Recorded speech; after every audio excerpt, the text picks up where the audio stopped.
नमस्ते बच्चों, मैं प्राध्यापिका अनिता चठार मेरे इस चैनल पर आपका स्वागत करती हूँ।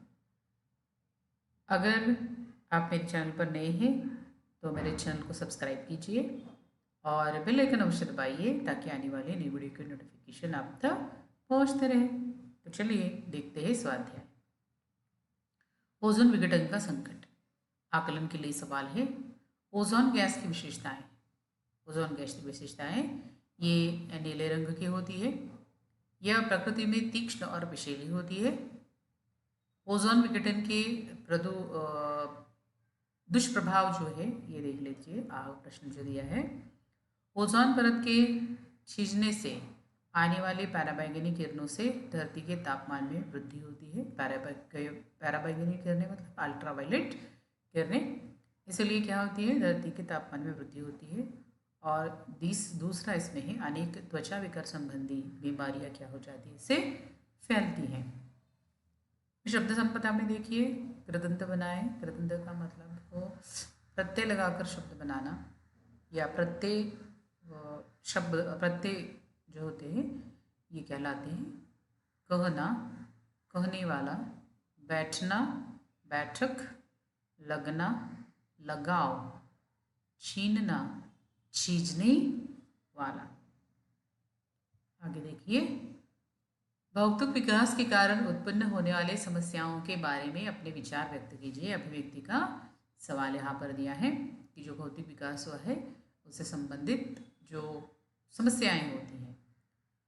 तो वर्तमान युग विज्ञान का युग है। विज्ञान के भिन्न भिन्न आविष्कारों ने लोगों को काफ़ी सुख सुविधाएं उपलब्ध कराई है। लोग भौतिक सुख सुविधाएं प्राप्त करने के लिए इन आविष्कारों का इस्तेमाल बहुत तेजी से कर रहे हैं, जिसकी वजह से वह पर्यावरण पर बहुत इसका बुरा प्रभाव पड़ रहा है।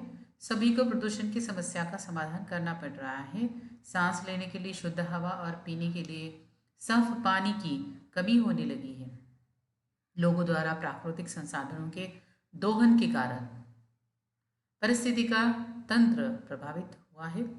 रेफ्रिजरेटर, एयर कंडीशनर जैसे यंत्रों के उपयोग जो है, इसके कारण इनसे निकलने वाली जो गैस है ये धरती को सूर्य की पराबैंगनी किरणों से बचाने वाली ओजोन परत को नुकसान पहुंचा रही है।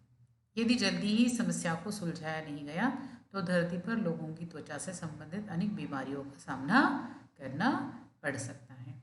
बच्चों, ये अभिव्यक्ति मेरे विचार से मैंने लिखी हुई है। इसमें आप आपके विचार भी क्या कर सकते हो, ऐड कर सकते हो। दूसरा दिया गया है, देखो, पर्यावरण रक्षा में हमारा योगदान, इस विषय पर लिखिए, ऐसे दिया है। तो हमारा पर्यावरण से हमें शुद्ध जल, शुद्ध हवा, शुद्ध भोजन, औषधियाँ आदि प्राप्त होती है। पर्यावरण के महत्व को जानते हुए भी कुछ लोगों ने पर्यावरण के लिए कई खतरे उत्पन्न कर दिए हैं। हम भी कहाँ अब तक जागे हुए हैं, इतने हमें पता है ये खतरा है पर्यावरण के लिए, लेकिन फिर भी हम उसका क्या करते हैं, इस्तेमाल करते हैं। अतः हमारी जिम्मेदारी है कि हम अपने आसपास के पर्यावरण की पूरी ईमानदारी से रक्षा करें। यदि हम पर्यावरण को नुकसान पहुंचाते हैं तो इसका हमारे ऊपर बुरा असर पड़ेगा, जिसकी वजह से हमें शुद्ध हवा व साफ पानी नहीं मिल पाएगा। पर्यावरण की रक्षा के लिए हमें वनों की कटाई, कारखानों से निकलने वाला धुआं, प्रदूषण आदि की रोकथाम करनी चाहिए। अतः पर्यावरण की रक्षा करने में हमें अपना पूर्ण योगदान देना चाहिए। आगे देखिए क्या दिया है। आगे वाला प्रश्न जो है, ओजोन विघटन संकटन से बचने के लिए किए गए अंतरराष्ट्रीय प्रयासों को संक्षेप में लिखिए। कौन कौन से प्रयास किए गए अंतरराष्ट्रीय स्तर पर इसके लिए? तो काफ़ी प्रयास किए गए थे, वो देखिए। इसका उत्तर है, ओजोन विघटन के संकट से बचने के लिए अनेक देशों ने पहली बैठक 1985 में वियना, याद रखना, वियना में की। इसके बाद भी सितंबर 1987 में कनाडा शहर मॉन्ट्रियल में बैठक हुई। इस बैठक में 48 देशों ने भाग लिया था। 48 मतलब 48 देशों ने इसमें भाग लिया था। इस बैठक में जिस मसौदे को अंतिम रूप दिया गया उसे मॉन्ट्रियल प्रोटोकॉल कहते हैं। इसके तहत यह प्रावधान रखा गया है कि सन 1995 तक सभी देशों से देश CFC की खपत से 50% की कटौती तथा 1997 तक 85% 85% की कटौती करेगा। इसके बाद सन 1990 के ताज़ा आंकड़ों के अनुसार पूरी दुनिया में CFC की खपत 12 लाख टन तक पहुंच गई थी। इस समस्या पर विचार करने के लिए लंदन में एक बैठक हुई थी, जिसमें नए प्रशीतनों की खोज और पुरानी तकनीक के विस्थापन के लिए एक कोष बनाने की मांग की गई है।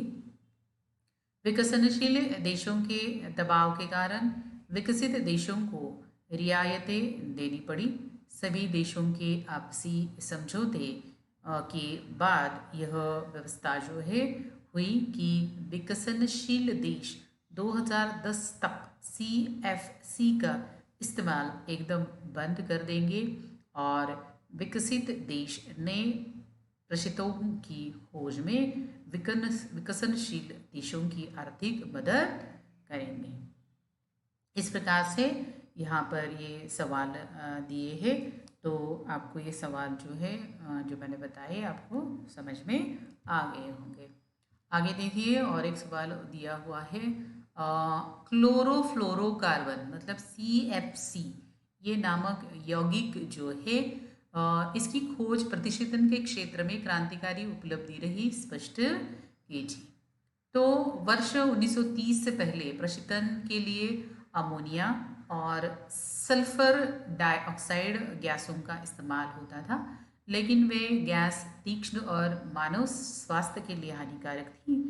वैज्ञानिकों को एक अच्छे विकल्प की तलाश थी जिनमें ये कमियां न हो।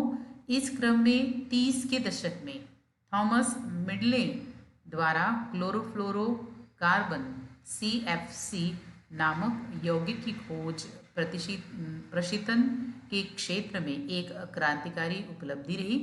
इस खोज के बाद इसे सर्वोत्तम प्रशीतक माना गया। ये रसायन रंगहीन, गंधहीन, अक्रियाशील होने के साथ साथ अज्वलनशील भी थे, जिसकी वजह से प्रशीतन उद्योग में अन्य गैसों के स्थान पर क्लोरोफ्लोरोकार्बन का उपयोग होने लगा।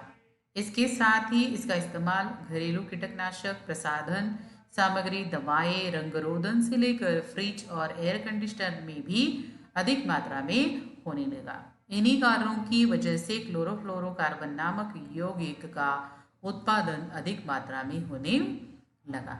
इस प्रकार से ये सारे सवाल जो है परीक्षा से संबंधित है और परीक्षा से के लिए बहुत महत्वपूर्ण है। आई होप यू अंडरस्टूड कि जो मैंने आपको समझाया, और आप ऐसे ही मेरे चैनल को लाइक सब्सक्राइब कीजिए और बेल आइकन अवश्य दबाइए ताकि आने वाली नई वीडियो की नोटिफिकेशन आप तक पहुंचते रहें। तो चलिए मिलते हैं और एक नई वीडियो के साथ।